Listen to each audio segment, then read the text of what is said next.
Phoenix, il y a des années. Bella Swan avait toujours eu l'impression de ne pas vraiment appartenir à ce monde. Ce n'était pas le malaise adolescent habituel, ni la gêne sociale de quelqu'un qui ne sent pas spécial. C'était quelque chose de physique, organique, silencieux, comme si son corps ne respirait pas tout à fait correctement, comme si son cœur ne battait pas au bon rythme, comme si le sang qui coulait dans ses veines n'était pas tout à fait le sien. Sa mère, Renée, toujours un peu tête en l'air, excentrique, semblait fuir certaines vérités. Bella se souvenait vaguement d'un événement étrange dans son enfance. Une fois, après une mauvaise chute dans un parc, elle ne saigna pas une goutte. Renée l'enveloppa dans une couverture, la ramena à la maison et n'en parla plus jamais. Phil, son nouveau mari, attribua cela à une peau dure. Mais Bella n'oublia jamais le visage de sa mère ce soir-là. Ni peur, ni soulagement. Juste de la résignation. À ses 17 ans, Renée lui suggéra d'aller vivre un temps avec Charlie à Forks. « L'air frais te fera du bien », dit-elle. Mais dans ses yeux, c'était plutôt une manière de l'éloigner. Forks, le commencement. Les Cullen la remarquèrent dès qu'elle franchit la porte du lycée. Edward ne pouvait pas la lire. Jasper se tendait près d'elle, sans fin. Alice ne voyait rien, sinon des nuages. Carlyle la regardait de loin, comme s'il la reconnaissait. D'un livre oublié. Depuis son arrivée, Bella sentait ses sens s'aiguiser. Elle entendait des conversations à distance. Les odeurs devenaient plus intenses. Sa peau brûlait sous le soleil, non comme une brûlure, mais comme si quelque chose en elle voulait sortir. Et dans ses rêves, des yeux rouges, du feu, une voix ancienne qui l'appelait Benedetta. Lors d'une sortie en forêt, tout bascula. Bella glissa et tomba gravement. Jessica cria. Mike partit chercher de l'aide. Bella se releva, la cheville tordue à un angle impossible. Et en moins d'une minute, elle entendit un craquement et elle se remit toute seule. Quand Edward la retrouva, il ne sut quoi dire. « Comment ?»« Je vais bien, » dit-elle. Ce n'était qu'un choc. Mais il ne la quittait pas des yeux. Carlyle la convoqua à l'hôpital le lendemain, sous prétexte d'un contrôle. Mais il ne l'examina pas. Il la fixa seulement. « Sais-tu qui tu es, Bella ?» Elle fronça les sourcils. « Quelle question bizarre.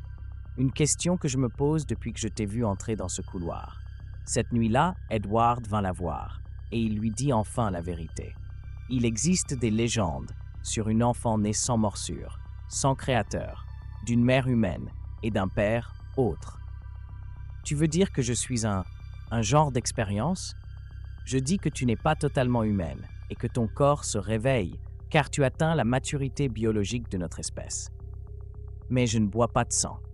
Pas encore. Je n'ai pas soif parce qu'on t'a protégé, endormi jusqu'à maintenant. À Volterra, au même moment. Une lettre arriva sur le trône d'Arrow, écrite à l'encre noire, sentant la résine. L'enfant de l'ombre a été retrouvé, à Forks, entouré de végétariens, et elle n'a pas encore choisi son camp. Arrow sourit, comme s'il venait de retrouver un joyau perdu. « Préparez la calèche. On y va ?» demanda Jane. « Non, ma chère, pas encore. Laissons-la d'abord décider à qui elle appartient. » Pendant ce temps, Bella se regardait dans le miroir. Ses yeux sombres, sa peau pâle, ses mains calmes, et elle se demandait « Si je ne suis pas humaine, alors que suis-je? Et pourquoi m'a-t-on caché la vérité ?» Elle ne pouvait plus faire confiance à sa mère, ni à son passé, ni à son reflet. Et si les Cullen voulaient des réponses? Et si les Volturi voulaient la contrôler? Elle devait découvrir la vérité avant eux. Ou elle serait perdue pour toujours. La nuit où James a attaqué, il n'y avait pas de lune, seulement du tonnerre et du feu. Edward et Bella se trouvaient dans le bureau des Cullen, discutant s'ils devaient fuir ou se battre. « Tu ne comprends pas qui est James, » dit Bella, les yeux brûlants. « Il est ancien, obstiné.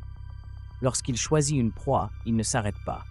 Alors dis-lui que je choisis d'être le chasseur, pas la proie. Tu ne sais pas ce que tu dis. Et toi, tu ne sais pas qui je suis. » Le cri d'Edward fit trembler même Jasper, qui était en bas, et pour la première fois, Bella vit quelque chose.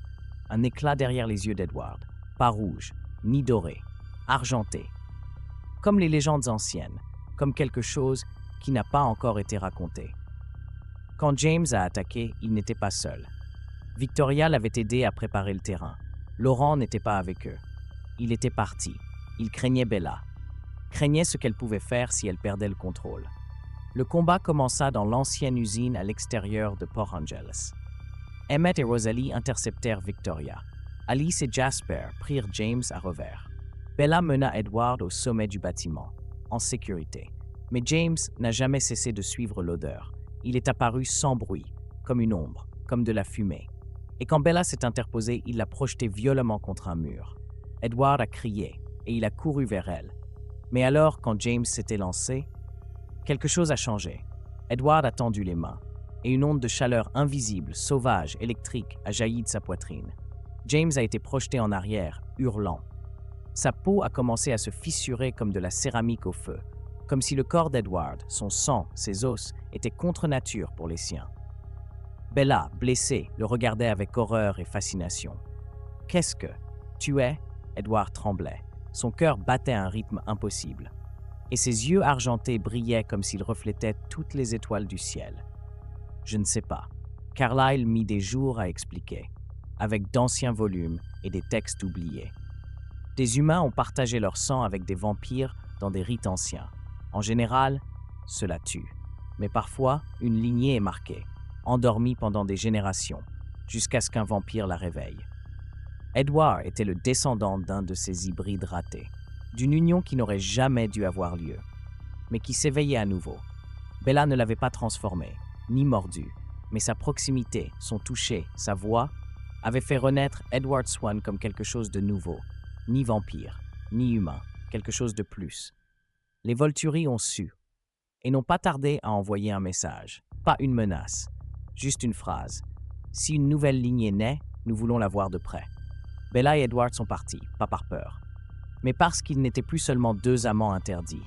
Ils étaient désormais la preuve que quelque chose d'autre était possible, que l'amour peut briser les règles biologiques du monde, et que tous les monstres ne naissent pas des crocs. Certains naissent du cœur. Ils ont vécu loin, entre ombre et cieux nuageux. Alice leur rendait parfois visite. Seth aussi. Et dans une vieille cabane près d'un lac, Edward écrivait. « Que rédiges-tu » demanda Bella.